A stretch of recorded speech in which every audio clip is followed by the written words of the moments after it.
На 10 октомври в сабота на терените во Аква паркот започнува тенискиот турнир Кочани Опен 2020.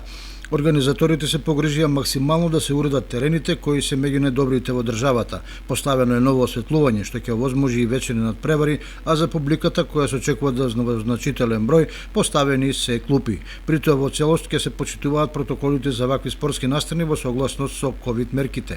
Организацијата на турнирот предизвика голем интерес пред се од страна на тенисерите рекреативци од општината и од целата држава. Котизацијата за учество изнесува 1000 денари, а до сега се пријавени над 60 на тенисери. Освен тоа, овој интересен спортски настан е поддржан и од повеќе фирми. За тројцата најдобри тенисери предвидени се пехари и парични награди, за победникот 300 евра, за второт пласираниот 150 и за третот пласираниот 50 евра. Завршницата на турнирот е на 12 октомври, за кога се предвидени полуфиналните надпревари, како и големото финале и дуелот за третото место.